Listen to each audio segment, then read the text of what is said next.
the bag, it's in a different spot. Maybe you can see more of it now. I don't think I posted the last video, so this is the first time you're seeing this. So I'm going to show you a few things. First off, jab punch. And this is a critique of a lot of, I see from a lot of people now, not necessarily martial artists. Most martial artists know how to throw a jab punch. Most boxers know how to throw a jab punch. Most people who are street fighters don't. And you'll see them do this. They'll pull this elbow, this shoulder back, pull that elbow up. A jab punch is simply done from here. Okay? To give you an idea, this, that's a tap. Okay? This, that's full force. Okay? Boom. The jab is used to set up. So I'm going to get this guy's attention. Boom. Get his attention, draw his head back, follow through. Okay? So that's one thing I wanted to point out. Just boom, do not throw that punch. Number two, do not aim the punch by drawing up or dropping the hand down.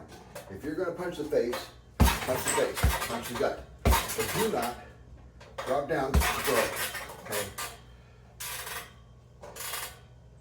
That being stated, let's talk about a few kicks. First off, if someone is fighting, they're giving me a hard time, and they're out there and they get into a stance, and I brought this up, but it's hard to see on the Weightmaster. So he's got this bag moving. This guy's coming in on me. He's got a foot forward. Boom. Elbow. Hammer fist. Knee strike. Okay. That is one thing that you can do. Now, that first kick, that's to their knee. I'm going for the knee. You don't have to go for the knee, you can go for the thigh. Hit a little higher, hit the thigh, hit the groin, hit the stomach. If you want to hit him in the stomach, make him react, boom. That elbow should always follow up, because this is how you're getting in close to do that. Now, this is not a grab to the head, it's a slap to the back of the head. You're pushing forward into that. Okay, it's mean. It's intended to be mean. If you're in a fight for your life, there's no being nice. This guy's trying to harm you in some way, rob you, beat you, whatever. His intent is not good. He doesn't care if you go home. Don't care if he goes home. End of story. If he's trying to hurt you and it justifies that type of force, by all means, let loose. So you want to kick with the lead leg, buddy. Okay? You're going to kick with the lead leg. Boom, step in. Boom. From here, once you come through the air, hammer fist to the head, hammer fist to the head again. Knee strike. Now, if you see I'm wearing gloves. Earlier I was working on the bag. I didn't have gloves on, and I'm not bleeding, but it did toughen my knuckle a little bit. So I want you to get the idea of how hard to hit. You see this thing moving, I want it moving. Not just because I hit it. If I hit it with some force, I want it to move. But also, I want it to move because I need stopping power. So this is a great practice. If you have one of these bags at home, or you go to a gym and you're practicing, move the bag, and when it comes at you, stop it.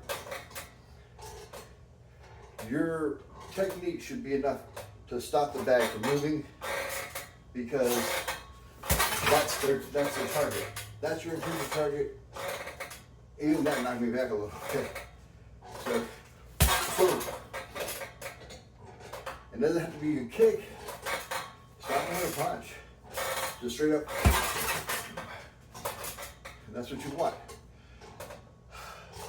Another good thing that you very want to work on is you want to work on accuracy, but you also want to hit with enough force to stop your opponent. Stopping the opponent doesn't always mean they don't get up, but you take the fight out of them. So if this guy's coming at you,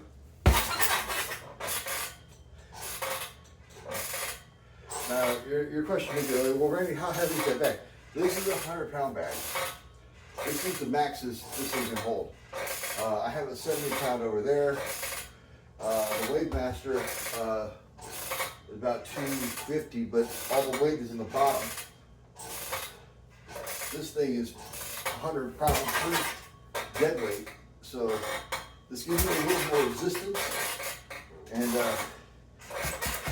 this bag was generously donated by a coworker of mine to make a good workout on and to demonstrate good techniques. So that's a few of the things I wanted to go over you. One of the other things I want to point out is how we typically do our kicks. We follow the traditional round kick.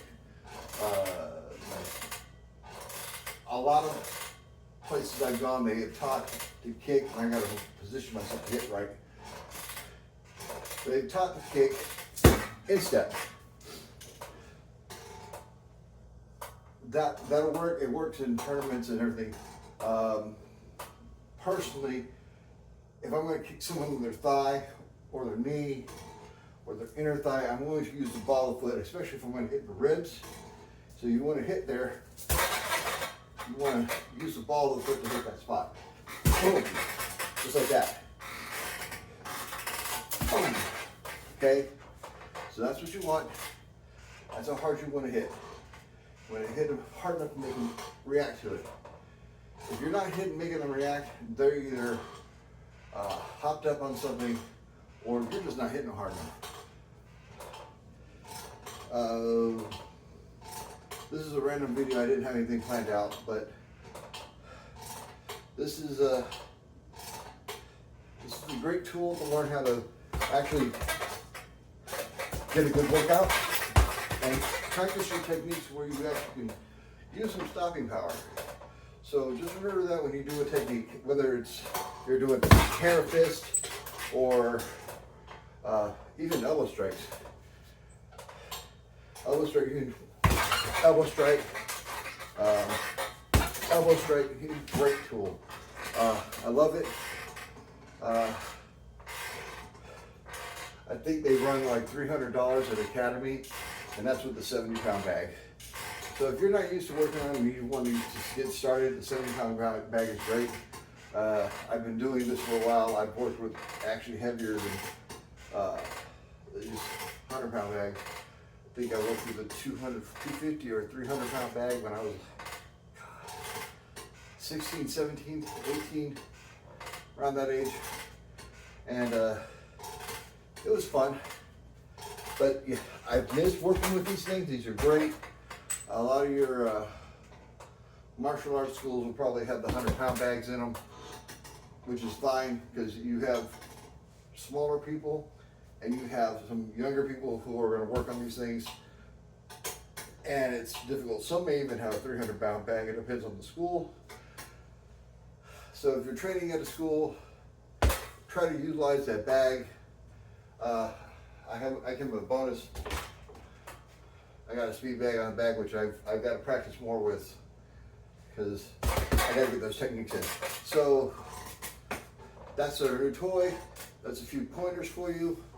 I hope you enjoy the video, and as you can tell, this is the new studio. We're moved over now. It's still a mess. You're only seeing the part I want you to see. So I don't have anything up on the walls yet. So don't forget to check out our webpage, Grey Wolf Martial Arts and WordPress.com. If you have any questions, Grey Wolf RBSD at gmail.com. Go feel free to reach out, ask any questions. If you shoot us a question, anything you want to know, I'll be happy to answer it. Those emails and everything go right to my phone. So please, shoot us any question you may want us to answer for you. And as my good friend Jim Wagner says, he's my go-to guy for reality-based self-defense. As he always says, be a hard target.